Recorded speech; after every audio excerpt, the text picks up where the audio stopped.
Hi folks, today we're going to talk about one of the most enigmatic and misunderstood figures and time periods in ancient history, Akhenaten and his Atenism, here on Lessons from the Purple Chair.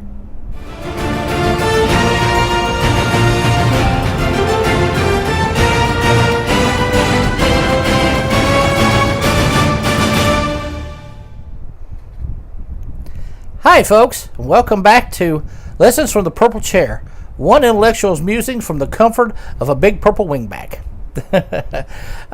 Folks, I have degrees, as I said, in comparative religious studies, but I've also studied a lot of history, as well as anthropology and other topics. And history is also one of my favorite topics to research and study.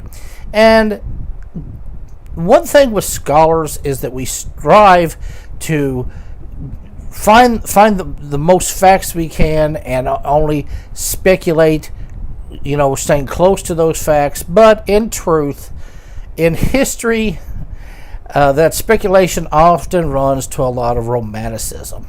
We just can't seem to help ourselves. It's just, we're human.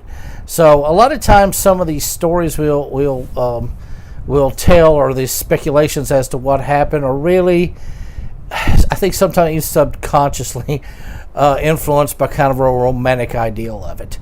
And I can give a lot of examples of that.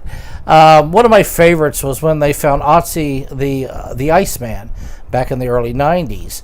I saw so many documentaries on Discovery Channel and History Channel and all the rest, as well as read so many articles about speculations as to why he was up on that mountain and why he froze to death. And the one I heard the most was he may have been a shaman, and that he was on kind of a vision quest, and that he died out there in the snow in this vision quest.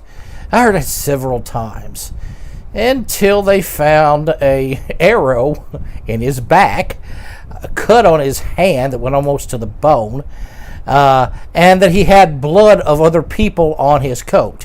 So apparently this shaman had gotten one heck of a fight and give almost as good as he got. So that vision quest wasn't talked about anymore. Another example, and this one goes with ancient Egypt and the romanticism surrounding Tutankhamun, and oh my, is there a lot. I could go over the whole curse thing, but I won't here. I'm actually going to make a Tutankhamun video, a separate video. But one of the things I hear most is speculation, once again, is how he died. And after they did the CT scans back in late, I think it was around 2010, they found that he had his kneecap knocked off on the bum side of his leg, and this, I started hearing, he may have fell off a chariot in war and broke his kneecap, and that's the reason it got infected and he died. Well, I'm kind of like Mr. Miyagi said to Daniel when he said that he fell off his bike. Very interesting, you didn't hurt your hands.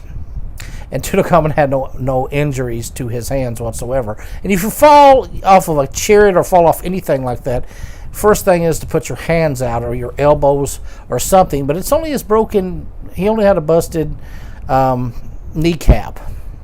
I mean, we can't know that he was on a chariot. In fact, considering some of his health issues, he probably had a hard time controlling a chariot. He could have just easily slipped and fell and hit his knee either on the floor tile or on a corner of a step and broke it off. That seems far more, not as romantic, but far more likely. And you find these type of examples like this throughout history. Now, the study of history. Now, but one of the biggest that I've heard, and is so accepted, especially with the public, is about the Pharaoh Akhenaten, one of the pharaohs of the New Kingdom, and his Aten religion, and the time period of his rule known as the Amarna period, after the the Wadi Amara where he built his city. And what I hear is, oh, he was it was like this age of Aquarius. He was a gentle pharaoh, rather than being shown fighting great battles or smiting his enemies like other pharaohs. He was shown in family moments, and rather than the great sacrifices, he's shown offering flowers to the gods. He's standing under his god with his wife and his children. He was a gentle pacifist family man. He was a monotheist, one of the first monotheists to believe in only one God.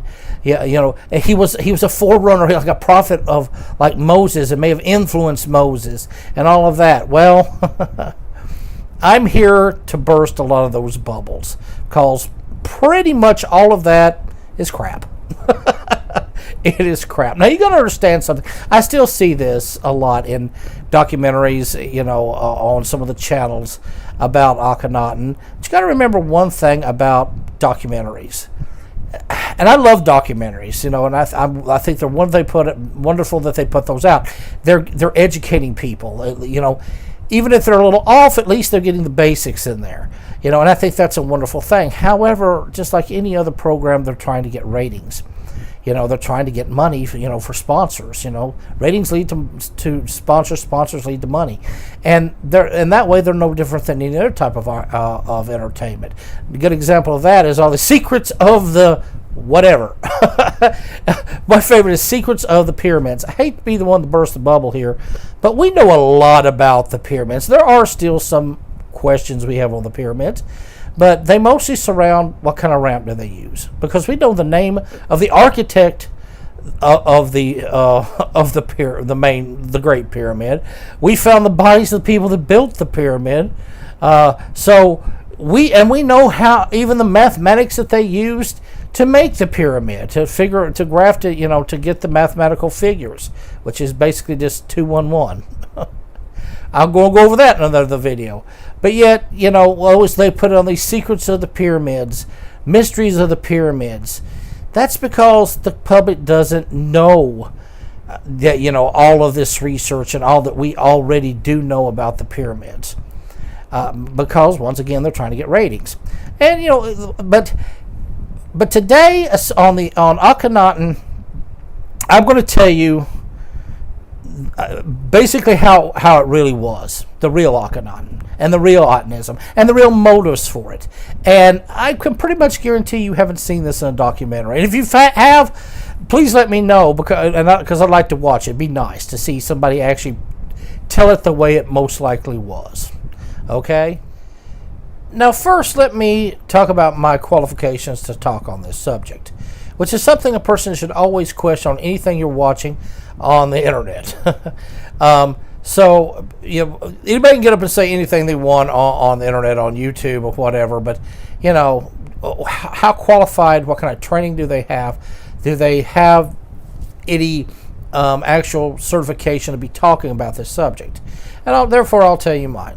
Now, it's true that I'm a professor of comparative religious studies. However, in my education, my college education, I had nearly as much Egyptology training as I have in comparative religious studies, especially in my undergrad, because at one time I was actually double majoring in comparative religious studies and Egyptology. And it was a little bit of a toss-up as to which way it would go, because I'd had almost an equal fascination and obsession with ancient Egypt as a kid as I did with comparative religious studies. Comparative religious studies definitely dominated, but Egypt was the second runner-up.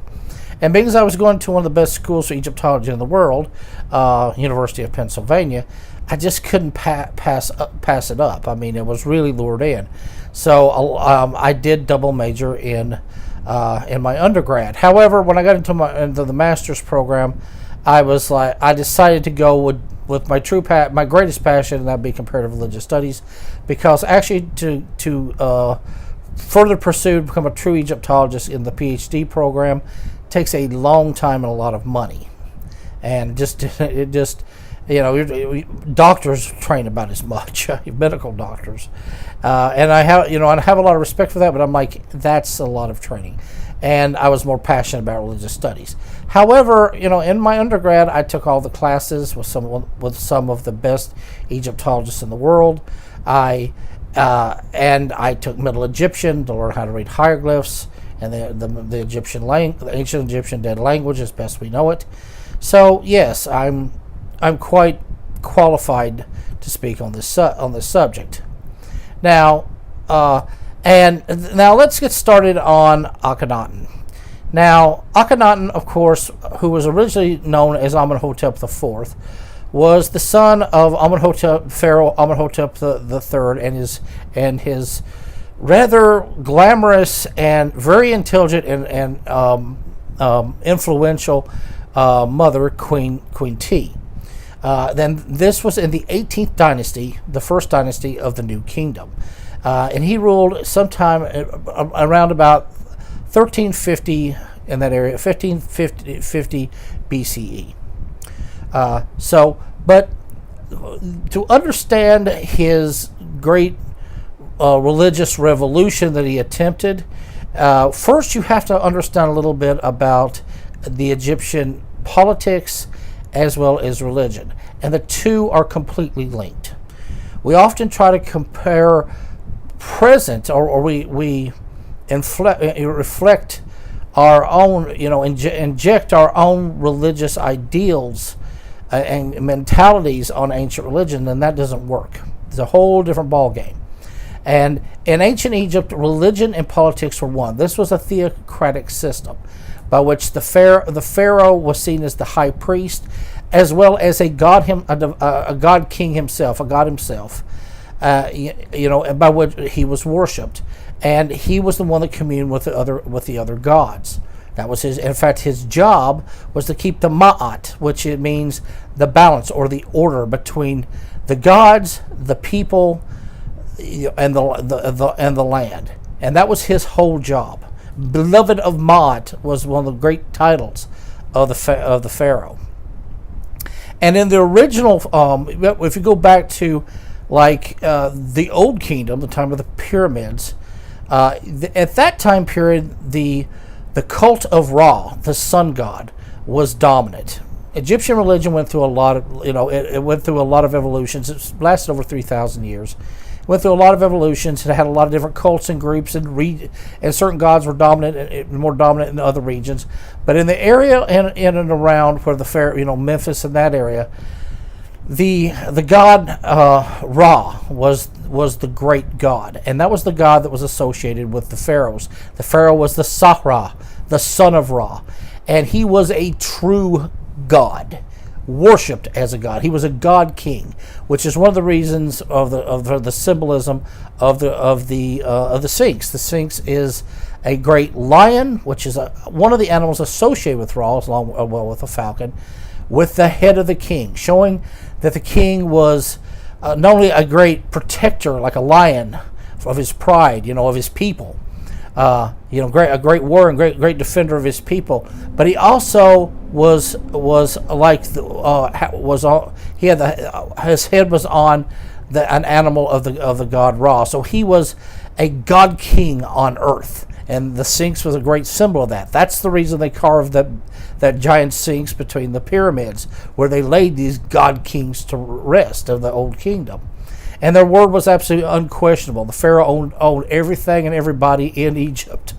So, and that power was absolute.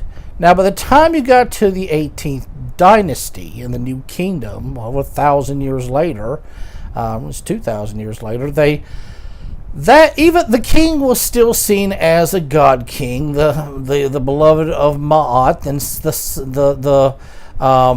and the titles were still there. Sarah, the son of Ra. Mattering on the time of the period of Egypt, and Egypt lasted a long time. Like I said, that position sometimes is more. He was seen as a king and somewhat divine. They kind of waffled on it, on how much divine he was.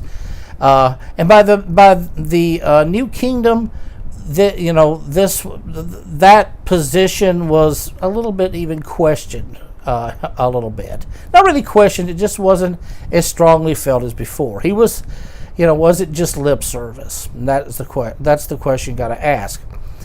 But what had happened was that by the time of Akhenaten and his father Amenhotep III, the cult of Ra was not as powerful as the cult of Amun. Amun had become the prominent god. It wasn't odd for certain gods to become the prominent god of the state religion. It had changed a few times. It had been Ra in the Old Kingdom. In the Middle Kingdom, or a good part of it, it was Montu, the god of war. And then toward the midst of the Middle Kingdom, Amun come into power. Now, Amun was one of the Ogiod gods of Thebes. Originally was a god of the air, and his name basically means the unknown. But once he got a pharaoh's patronage, it became the state religion, and Amun quickly became the great god, the king of the gods, the lord of the gods, all of this. Like I said, there's a lot of mythologies and a lot of cults and groups in Egypt, but Amun was the god of the state religion. And by the time of Amenhotep III and Amenhotep IV to become Akhenaten, the cult of Amun had become very, very powerful. In fact, it's said that they owned about 25% of the lands of Egypt, and a lot of times they held very high positions in the government, because once again, there is no separation of religion and state in a theocracy, which is what the Egyptian system was. In fact, how the taxes worked in Egypt gives you a good indication. Each god had a section of land, kind of like a state, don't call it a nome or a region. And in that nome, there would be a temple to that god. And every day, every week, every month, and every year, there was a schedule of tribute to be brought to the god, offerings to be brought to God. Everything from gold to spices to cattle to grain. To livestock. All of this stuff was to be brought to the temple on a certain schedule. And as they say, what the god didn't eat or keep would be distributed out to the army, to the royalty, to the army, to the servants, to the bureaucracy. In other words, these offerings to the gods were actually the taxes of ancient Egypt. It was a temple system, and that's the way it worked. So that's how tied in that religion and politics were one in ancient Egypt. Now, one of the reasons that the cult of Amun had become very powerful and started to become a threat to the pharaoh's power itself, you have to go back to the beginning of the 18th dynasty. Now, at the beginning of the 18th dynasty, Egypt was just coming out of what's known as the Second Intermediary Period, where the pharaonic power broke down.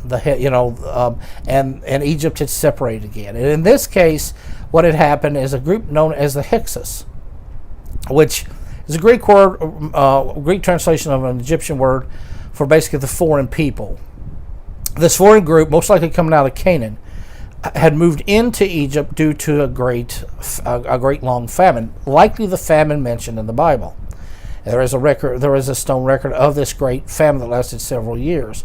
And Egypt is the breadbox of that part of the world, because it doesn't depend on the rains, it depends on the flooding of the rivers in Ethiopia, not in the Middle East. So, and it floods the rivers it floods the Nile and leaves that great rich topsoil. It brings down out of the mountains, and that's what causes Egypt to live. So during times of famine in the Middle East, the Egypt, which is in Africa, bordering with the Middle Eastern countries, became the breadbox. Everybody went where the food was. And it looks like these Hyksos didn't invade and take over. They just kind of filtered in. They just kind of started coming in and eventually took over. They took over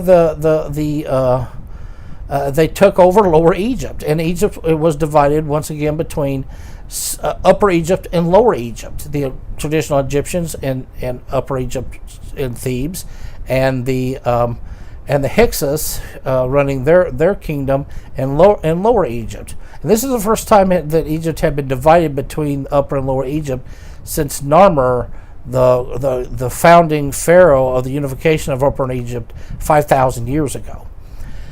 So during the late 17th dynasty of the Theban original kings of pharaohs of Egypt, they fought against the Hyksos, particularly a pharaoh named Kamos, and he was actually killed in running them out of the country.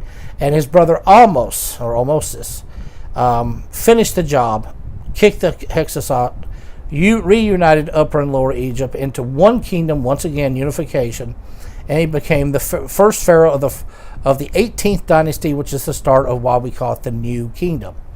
And during this time, especially with Ahmose, he was a great patron of Amun, and the cult of Amun really did become even more prominent as the state religion.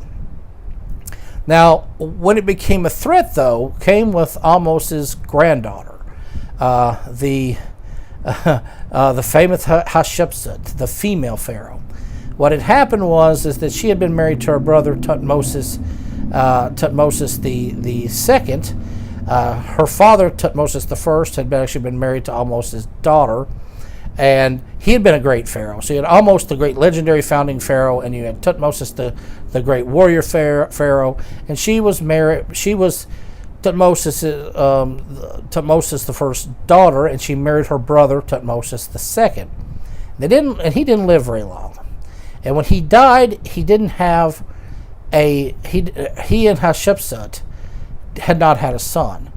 However, Tutmosis II had a son with one of his lesser wives, and his name was Tutmosis III, but he's only 5 years old. So women could not be pharaoh. In fact, there's no word for queen in ancient Egypt. Whenever we say Queen Nefertiti, Queen Nefertari, Queen T, that's our own translation of it, our own edition. It's actually most beloved wife or first wife of the pharaoh. So, in fact, the regalia, there is no word for queen. The regalia are all masculine. So, but a woman could be a regent, basically rule in the name of the true pharaoh if they were too young. And that's what Hatshepsut did.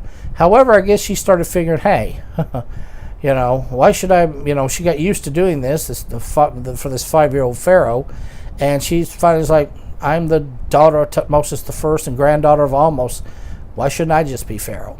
So she had herself declared not pharaoh, not only the daughter of Tutmosis I, the granddaughter of Ahmose, but she was the son of Amun, the god Amun. And in fact, you can see from this stele, which actually is in the Penn Museum, it shows the Tutmosis III and his stepmother and aunt ruling together. Both their names and their cartouches on each side come together in an ankh, showing that they ruled together. Interestingly, if you notice if you can see it, Hatshepsut's name has been chiseled out at a later date because they were ashamed they had a female pharaoh. But now the thing is the titles. Egyptian titles had a formula, and one of the great formulas, always is Lord of Upper and Lower Egypt, Lord of the Two Lands, Son of Ra, beloved of Ma'at, because that is the pharaoh's job. Beloved of Ma'at is always there. And if you see here with Tutmosis III, on his side of it, it says, it's proper. It says beloved of Ma'at. However, if you go on the opposite side with Hatshepsut, it should say the same thing, but it doesn't. She broke the tradition and broke the ritual, and she gives the title beloved of Amun. It should be beloved of Ma'at. That's the proper formula. That's the job of the pharaoh, but she has it herself different as the beloved of Amun, because that is her propaganda showing that she was put on the throne by Amun himself. Now, it's very obvious from this that she had the backing of the cult of Amun, the high priest of Amun. And this set a dangerous precedent for the instatement of a pharaoh, Very similar to what happened with the Holy Roman Empire when the Pope crowned the emperor. Almost like he's allowing it. He is sanctifying this, making it prerequisite for the Holy Roman Emperor, to be crowned by the power of the religious authority of the Pope. It doesn't look like this is quite happening here in Egypt with the cult of Amun, but it's getting very close. She's a pharaoh with the backing of Amun and the priesthood of Amun, and this made them even more powerful and a threat to the pharaonic power. As I said, it's said that they owned about 25% of the lands of Egypt, and during Akhenaten and Amenhotep's time, they held the highest of political positions, often even being the high priest of Amun, would be the vizier, the second in command to the pharaoh. This was getting dangerous, and it was also kind of impeding on the pharaoh's divine position, the god-king position, because the cult of Amun if the cult of Amun dictated who was pharaoh, that made the god Amun and their priesthood greater than the pharaoh. So this is a power struggle. It's a little bit of a subtle one, but it is there. For instance, we start seeing a resistance from the pharaohs with the cult of Amun, going back to even Akhenaten's grandfather, Tutmosis the Fourth. Because these pharaohs wanted to get back to that the old kingdom cult of Ra, wherein the cult of Ra, the pharaoh was an absolute god, son of Ra, unquestionable, the reigning monarch, a god king on earth, and they wanted all that back. And Amun wasn't allowing that. And Tutmosis the Fourth put up an interesting stele between the paws of the great Sphinx. It tells a story that he had fell asleep, that the Sphinx at that point was buried up to the neck, up to the face. And he had a dream when he lay down to sleep there, it's between the paws. He had a dream that the Sphinx appeared to him as Ra-Horkati, Ra in the horizon, the great god Ra, who told him, if you all my limbs are weak from being under this sand, if you take the sand away from my limbs, you clear the sand off of me, I'll make you pharaoh. So in other words, Ra is making me pharaoh, not Amun. This is a religio-political move. This is a statement, and this is definitely a statement against Amun. Now, they still had to play, they are still very much playing to the state religion. You have plenty of reliefs and statues of them with the god Amun. That's part of the state religion, but they're trying to push away from it. Go back to Ra, the rather than Amun. And really, when the time you get to Akhenaten, Amenhotep the Fourth, his entire movement with the Aten is just one huge religio-political play on that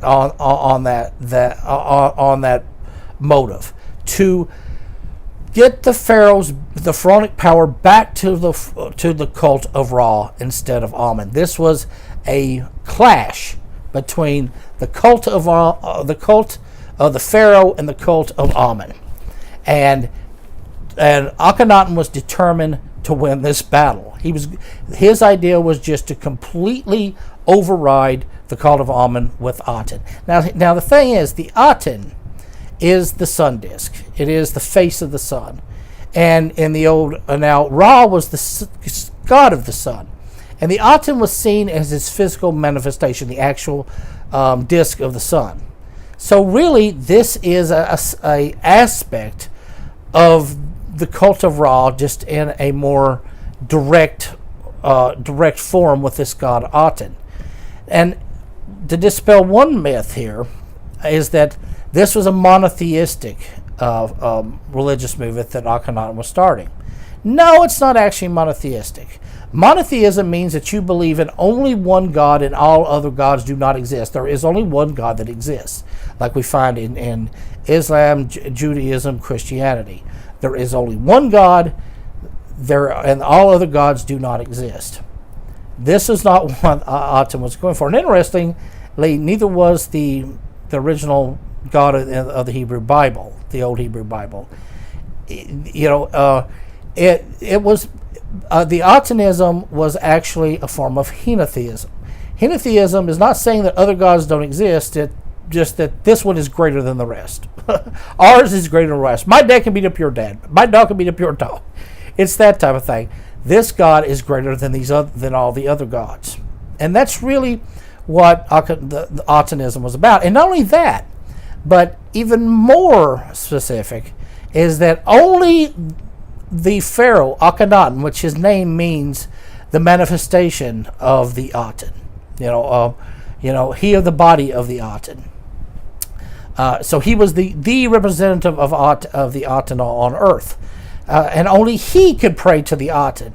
Everybody else had to pray to him as Pharaoh. Once again, establishing that old cult of Ra, Old Kingdom belief of the absolute God kingness of the Pharaoh. That's what he was going for. So everybody else had to worship him, and he worshipped the Aten. And not only that, when people, then let's dispel something else. We see these reliefs on the walls of Akhenaten with his family, his daughters sitting on his laps, kissing his mouth, and they're playing around him and his wife, the Aten shining above them. And everybody's like, oh, what lovely family scenes, because most of the pharaohs, they show themselves as making offerings to the gods of equal height, and they were smiting enemies with the great smiting pose, or they were riding chariots into battle. They were doing all these macho, militant, kingly things.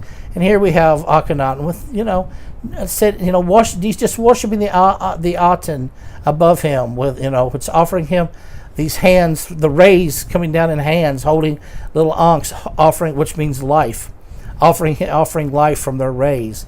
Him worshiping with his wife Nefertiti, the beautiful Nefertiti, and whose name means she of the beautiful face, and his 6 daughters.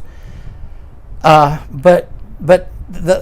everybody's like, well, this shows that he was like a gentle family man and all this.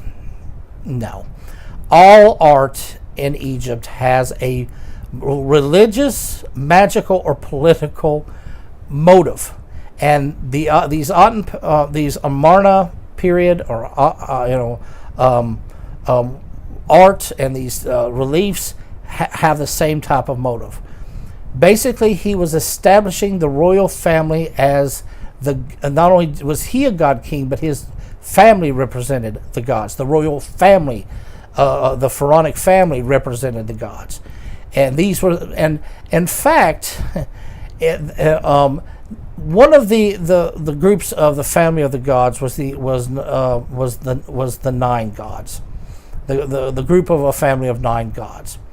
They include Shu and Geb, and then Osiris, Isis, Set, Nephthys, these gods, this family of gods. Well, these family of 9 gods, known as the 9. Now, if you look at these depictions of Akhenaten and his family, there is the Aten, the god. There is the Akhenaten, his wife, and his 6 daughters. That's 9. So this is replacing the old 9 gods. The royal family are now the gods. And in fact, normally when you see the cartouche, and a cartouche always shows the name of the king, his birth name and his throne name.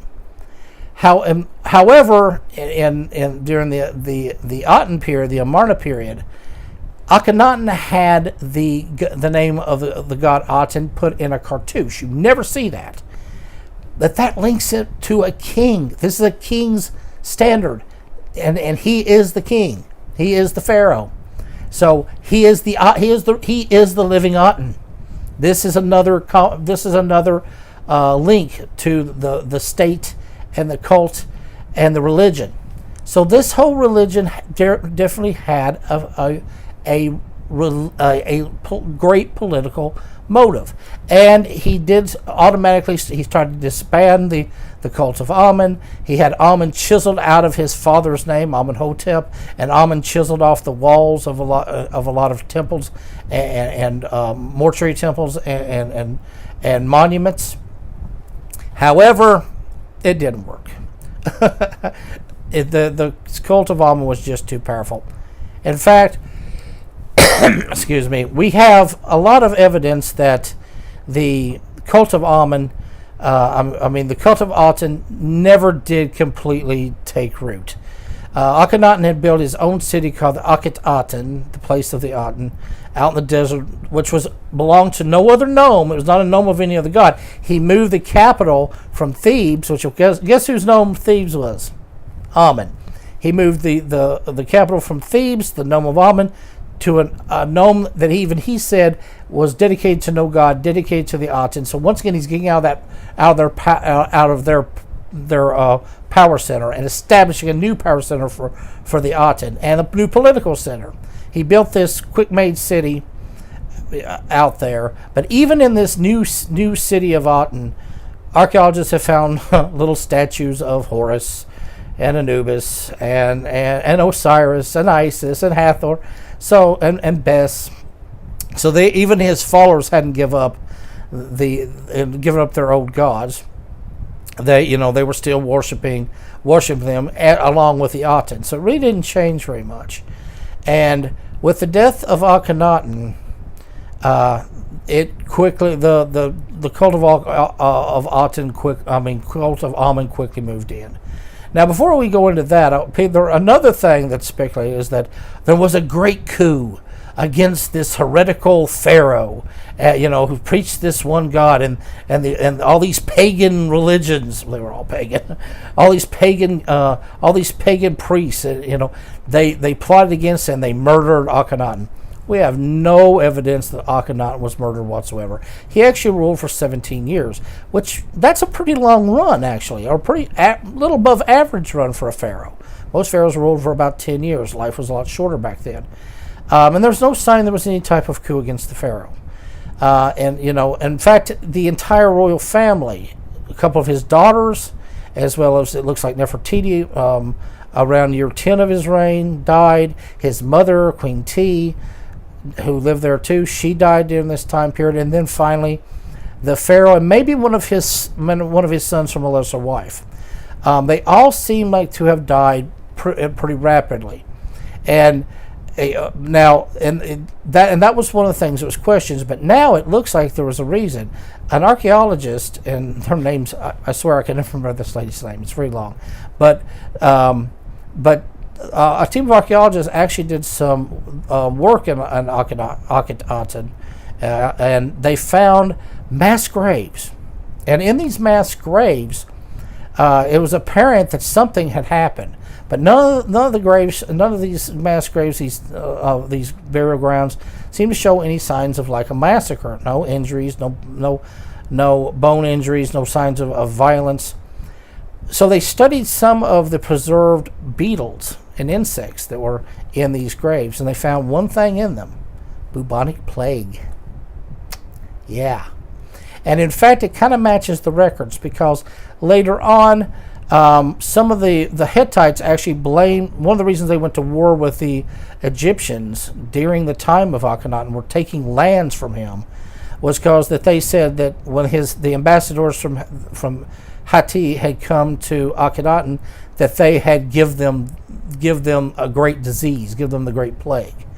So, and now we have evidence of that plague. It was bubonic plague, probably broke out among the workers, but it would have spread, and that would answer why so much of the royal family died in kind of rapid succession over a couple of years. Probably took out Queen T, probably took out Nefertiti, and probably even took out the pharaoh himself. And also, that was a great piece of propaganda for the cult of Amun and everyone else that wasn't for Atenism, saying that, see, this great plague, this pestilence among them, it's a punishment of the gods for rejecting the gods. And they played that up.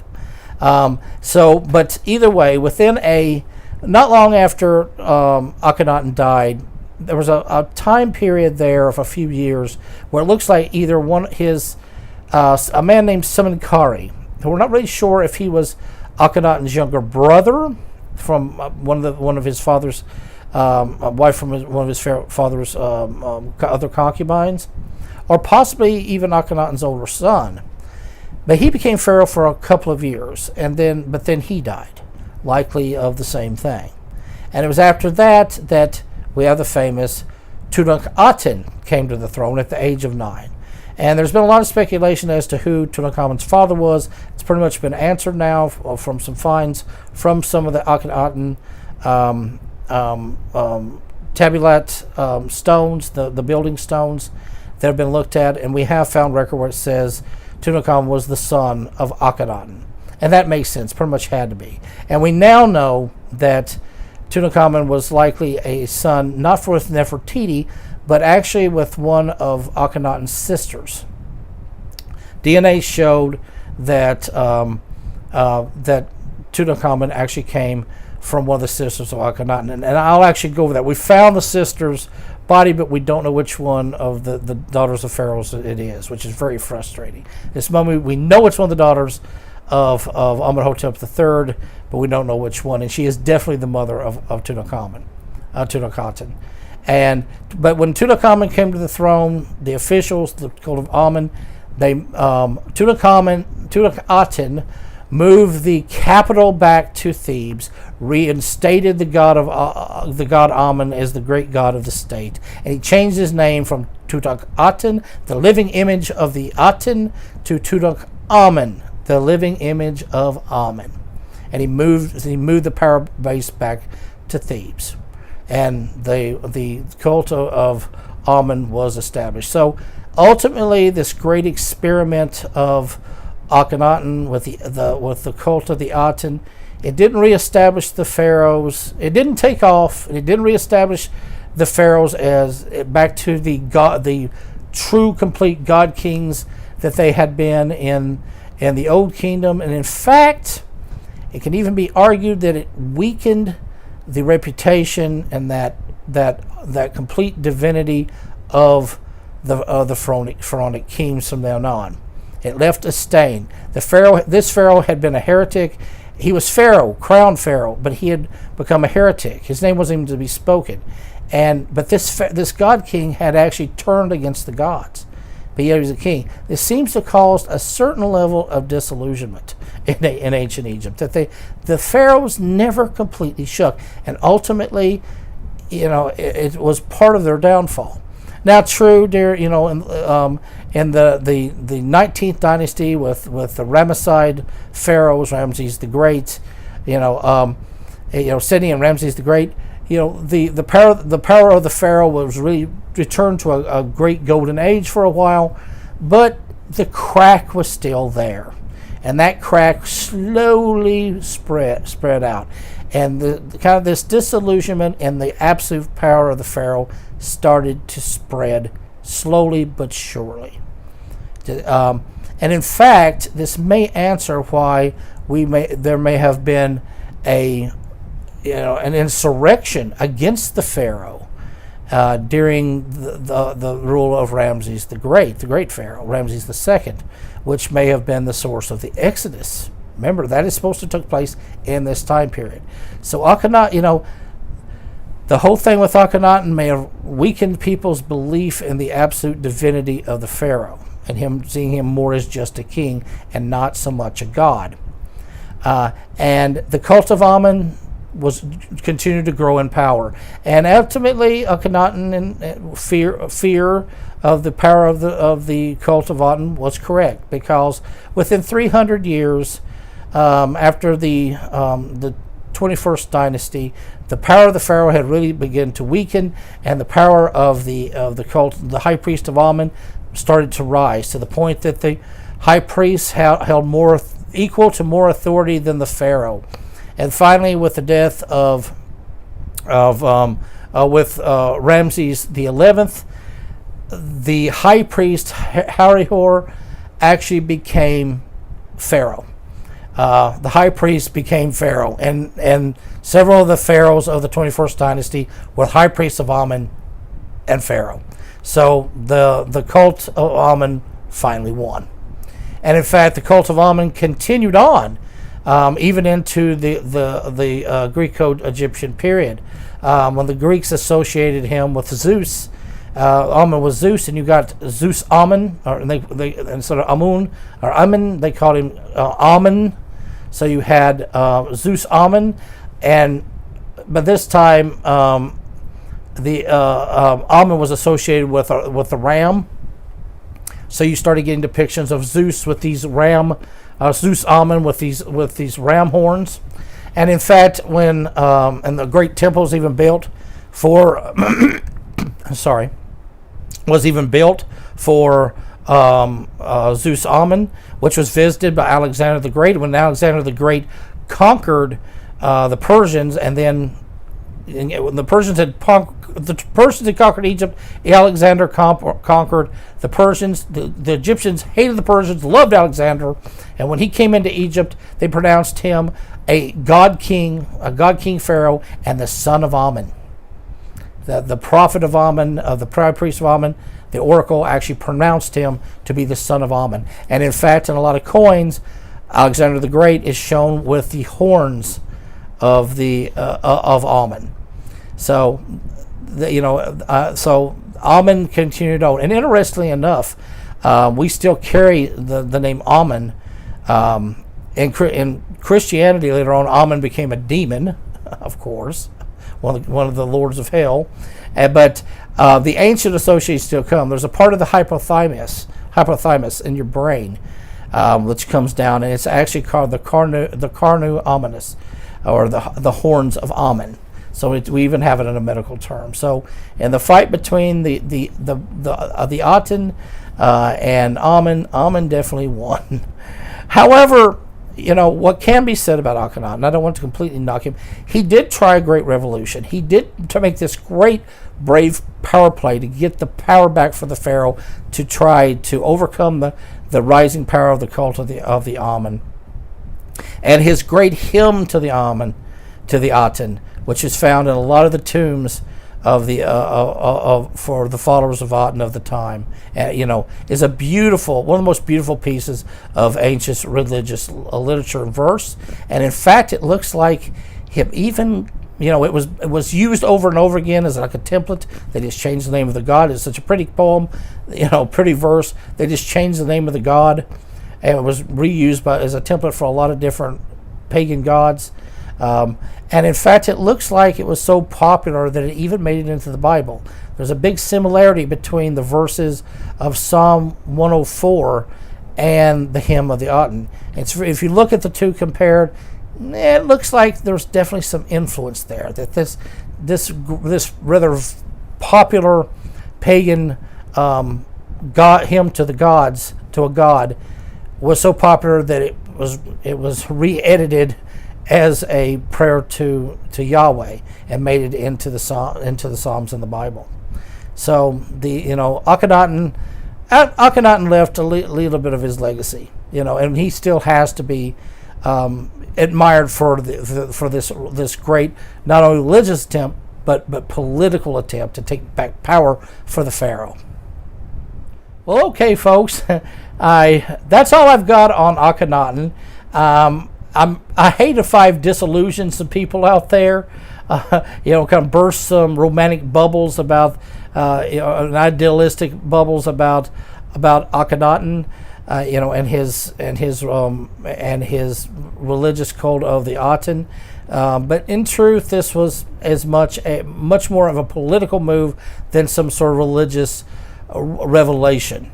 And I know that can be a little bit disillusioning, but I also find it fascinating and very much part of the human story.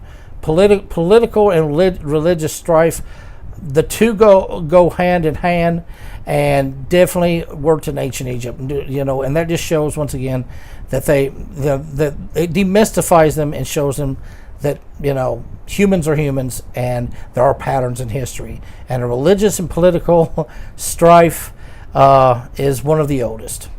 So anyway, hope you've enjoyed this video. And hey, if you have any comments or any thoughts or any questions about about Atenism or Akhenaten, please feel free to leave them below. And also, my channel is getting a little new, I realize. So please hit that little purple chair and and subscribe and give me a like. And like I said, I'd love to hear from you. But until I do, find yourself a good book, find yourself a comfy chair, and find your passion. Later.